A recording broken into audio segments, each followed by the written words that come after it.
Hi hello నమస్తే అస్సలాముఅలైకుం. Saudi Telugu news YouTube ఛానల్కి స్వాగతం అండి. ఫ్రెండ్స్, ముందుగా డిసెంబర్ 12, 2024 సంవత్సరము ఇవాళ అప్డేట్ విషయానికి వస్తే సౌదీ అరేబియాలో ఉన్నవారికి హురూఫ్ కేసులో ఉన్నవారికి ఒక చాలా గుడ్ న్యూస్ అండి.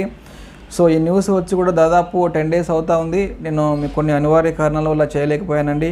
సో చూడండి, సౌదీ అరేబియాలోని HRSD వారు ఇచ్చిన అప్డేట్ ప్రకారం డిసెంబర్ 1వ తారీఖు నుంచి జనవరి 29 వరకు హురూఫ్ కేసులో ఉన్నవారు, మన పైన హురూఫ్ కేసు ఉన్నప్పటికీ మన దగ్గర వేరే కఫీల్ రెడీగా ఉన్నాడు, ట్రాన్స్ఫర్ తీసుకునేదానికి కఫీల్ లేదా కంపెనీ వల్ల రెడీగా ఉంటే హురూఫ్ కేసు ఉన్నప్పటికీ కూడా మనం వేరే కఫీల్ లేదా కంపెనీకి ట్రాన్స్ఫర్ అయిపోవచ్చండి.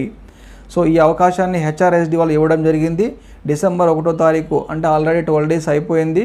డిసెంబర్ 1 నుంచి జనవరి 29వ తారీఖు వరకు ఒక 60 రోజుల సమయాన్ని కేటాయించారు. సో ఎవరైతే సౌదీ అరేబియాలో ఇల్లీగల్గా హురూఫ్లో ఉన్నారో దయచేసి ఈ అవకాశాన్ని వినియోగించుకోండి. కొత్త కఫీల్ని వెతుక్కోండి, ఇమీడియట్లీ ఆ కఫీల్కి ట్రాన్స్ఫర్ అయిపోండి. సో ఆల్రెడీ సౌదీ అరేబియాలో హురూఫ్ కేసులో ఉన్నారు. అది ఎంబసీ నుంచా, కొన్ని మక్తాఫ్లు ఉన్నాయి, లేబర్ ఆఫీసులు ఉన్నాయి. తద్వారా ఇండియాకు వచ్చిన వాళ్ళ పరిస్థితి ఏంటి? సో వారికి సంబంధించి ఎలాంటి అప్డేట్ లేదండి. వాళ్ళపైన మాత్రం 5 years బ్యాన్ అట్లనే ఉంటుంది. ఇది ఎవరైతే ఇప్పుడు హురూఫ్ కేసులో ఉంటూ సౌదీ అరేబియాలో బయట పని చేసుకుంటూ ఉన్నారో అలాంటి వారికి మాత్రం ఈ అవకాశాన్ని ఇచ్చారు HRSD వాళ్ళు. ఎందుకంటే ఇల్లీగల్గా ఉన్న వాళ్ళందరూ కూడా లీగల్గా అయిపోతారు. సో లీగల్గా అయిపోతే వాళ్ళకి అకామా వస్తుంది, వాళ్ళకి బ్యాంక్ అకౌంట్లు వస్తాయి. తద్వారా వాళ్ళకు కూడా కొంచెం ఆదాయం వస్తుందని చెప్పి ఈ అవకాశాన్ని మేబీ ఇచ్చినట్లు ఉన్నారు. మొత్తం మీద ఈ హురూఫ్ కేసులో ఉన్న వారికి ఇది చాలా గుడ్ న్యూస్ అండి. సో హురూఫ్ కేసుతో పాటు మతులూబ్ కేసు ఉంది. అలాంటి వాళ్ళ సిచ్యువేషన్, అలాంటి వాళ్ళ పరిస్థితి ఏంటి? కన్ఫ్యూజ్ అవ్వద్దండి. హురూఫ్ వేరే ఉంటుంది, మతులూబ్ వేరే.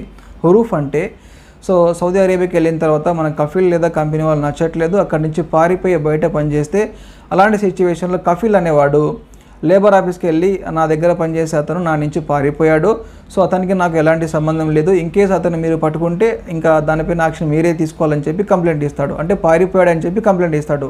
దాన్ని హురూఫ్ కేసు అంటారు. అదే మతులూబ్ అంటే దొంగతనం కేసు. అంటే పారిపోతూ నా దగ్గర నుంచి డబ్బులు తీసుకుని వెళ్ళాడు, గోల్డ్ తీసుకుని వెళ్ళాడు, లేదా నా ఆస్తిని నాశనం చేశాడు, ఇలా రకరకాల కేసులు ఉంటాయి. దాన్నే మతులూబ్ అంటారు. సో మన పైన మతులూబ్ కేసు ఉంటే మనం ట్రాన్స్ఫర్ అయ్యేదానికి ఛాన్స్ లేదు. ఓన్లీ హురూఫ్లో ఉన్న వాళ్ళకు మాత్రమే ఈ అవకాశం ఉంది. సో మీ పైన హురూఫ్తో పాటు మతులూబ్ లేదా ఓన్లీ మతులూబ్ కేసు ఉంటే అలాంటి సిచ్యువేషన్లో వెళ్ళి కఫీల్ని రిక్వెస్ట్ చేసుకోండి. మీ కఫీల్ ఎవరైతే ఉన్నారో సో బై మిస్టేక్ ఏదైనా పొరపాటు అయిపోయింది లేదా నీకు డబ్బులు ఇస్తాను ఏదో ఒకటి చెప్పుకొని అతని దగ్గర మతులూబ్ కేసు తీయచ్చండి. అతను ఒప్పుకుంటే మతులూబ్ కేసు అయినా క్యాన్సిల్ చేసుకోవచ్చు. సో మతులూబ్ కేసు క్యాన్సిల్ అయిపోతే అప్పుడు మనం వేరే కఫీల్కి ట్రాన్స్ఫర్ అయిపోవచ్చండి. ఓకేనా? సో ఇక్కడ మనం ఏ ఆఫీస్ కూడా వెళ్ళాల్సిన అవసరం లేదు. లేబర్ ఆఫీస్ కానీ ఇటు మన ఇండియన్ ఎంబసీకి వెళ్ళే అవకాశం లేదు, వెళ్ళాల్సిన అవసరం కూడా లేదు. క్యూఆ ప్లాట్ఫామ్ వస్తుంది, దాని ద్వారా మనం వేరే కఫీల్ ఉంటే ట్రాన్స్ఫర్ అయిపోవచ్చండి. ఆల్రెడీ చాలామందికి ఇప్పటికే మెసేజ్లు వస్తూ ఉంటాయి. సో డిసెంబర్ 1 నుంచి జనవరి 29 వరకు 60 days సమయాన్ని ఇచ్చారు. ఎవరైతే రన్వే కేసులో ఉన్నారో అంటే హురూఫ్ కేసులో ఉన్నారో వారి అవకాశాన్ని ఉపయోగించుకోండి అని చెప్పి అరబిక్లో మరియు ఇంగ్లీష్లో చాలామందికి ఇప్పటికీ మెసేజ్లు వస్తూ ఉంటాయండి. సో ఈ అవకాశాన్ని దయచేసి హురూఫ్ కేసులో ఉన్నవారు అందరూ ఉపయోగించుకోండి. ఇంకా నెక్స్ట్ అప్డేట్ విషయానికి వస్తే వకాలా డొమెస్టిక్ వర్కర్కి సంబంధించి అన్న డ్రైవర్ వీసాలు ఉన్నాయి, డ్రైవర్ వీసాలు డబ్బులు కట్టాను, వకాలా అవుతున్నాయా అంటే వకాలా అవ్వట్లేదండి. దాదాపు 25 days అవుతుంది. 1 month, నియర్లీ 1 month అవుతా ఉంది. ఎలాంటి సర్వీస్ లేదు, ఖాళీ కూర్చున్నాం మేమంతా ఇక్కడ. ఎందుకంటే వకాలా అవ్వట్లేదు. వకాలా అవుతూనే మెడికల్ పంపిస్తారు, మనకు కూడా సర్వీస్ వస్తుంది. కానీ 1 month అవుతుంది, డ్రైవర్ వీసాలు వకాలా అవ్వట్లేదు. ఎప్పుడు అవుతుంది కూడా కన్ఫామ్గా ఎవరు చెప్పట్లేదండి. ఎందుకంటే ఇలాంటి సమస్య ఇంతవరకు ఎప్పుడు రాలేదు. ఫస్ట్ టైం ఈ యొక్క ముసనాద్ సమస్య వచ్చింది. ఎందుకంటే ఒక సైట్ ఏదైనా ప్రాబ్లం వస్తే 1 రోజు 2 రోజులు క్లియర్ చేసేయాలి. కానీ 1 month అవుతుంది, ఇప్పటికి కూడా సౌదీ గవర్నమెంట్ ముఖ్యంగా ఇండియాలో ఉన్న సౌదీ ఎంబసీ వాళ్ళు అస్సలు పట్టించుకోవట్లేదు. సో వీళ్ళు ఎలా కావాలనే చేస్తున్నారో ఇంకోటి తెలియదు. కానీ ప్రజెంట్ అయితే ఇంకా ఈ సమస్య అట్లే ఉంది. డ్రైవర్లు, ఖద్దామాలు, ఇంట్లో పనిచేసే వారికి వకాలా అవ్వట్లేదు. తర్వాత ఇంకా కంపెనీలో పనిచేసే వాళ్ళకి వకాలా అవుతున్నాయండి. Company loading unloading worker, construction worker, carpenter, painter, ఇట్లా కంపెనీ కానీ ముసస్సా విజాలు కానీ ఇవన్నీ వకాలా అవుతున్నాయి, స్టాంపింగ్ అవుతున్నాయి, సౌదీకి వెళ్తూ ఉన్నారు.